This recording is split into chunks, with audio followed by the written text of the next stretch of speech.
পাহাড়ে যাওয়া নেশা ভ্রমণ পিপাসুদের পিছু ছাড়ে না।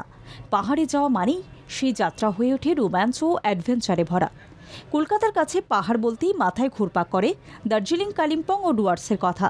কিন্তু আপনি যদি চান এই সব জায়গা ছেড়ে একটু অফবিট ডেস্টিনেশনের দিকে, তাহলে যেতেই পারেন ডালিমখোলায়।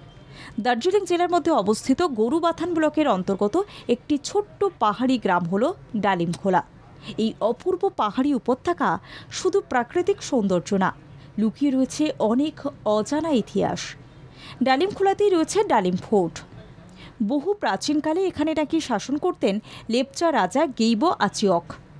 সমুদ্রপৃষ্ঠ থেকে এই দুর্গের উচ্চতা 1000 ফুট। তবে বর্তমানে ওই অঞ্চল জুড়ে পড়ে রয়েছে দুর্গের ধ্বংসাবশেষ।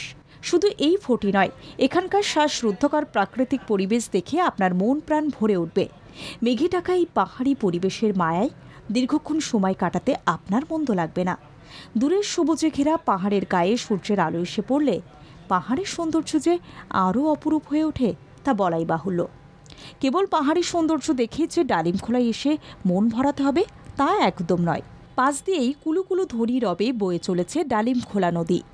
যে নদীর পাড়ে বসে দূরের পাহাড় থেকে সূর্যাস্ত দেখলে আপনার বাড়ি ফিরে যেতে মন চাইবে না।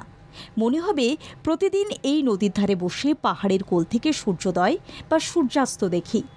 পাহাড় মানেই সেখানে থাকবে নানা অজানা পাখির আনাগোনা, রয়েছে নানা রং বেরঙের ফুলও। কি ভাবছেন, যাবেন নাকি? ট্রেনে করে পৌঁছে যেতে হবে নিউ জলপাইগুড়ি। সেখান থেকে গাড়ি ভাড়া করে দিব্যি পৌঁছে যেতে পারবেন ডালিমখোলায়। থাকার জন্য এখানে পেয়ে যাবেন হোমস্টের ব্যবস্থা। তাই দেরি না করে সামনের গরমের ছুটি পড়লেই ঘুরে আসুন এই ছোট্ট পাহাড়ি উপত্যকা থেকে।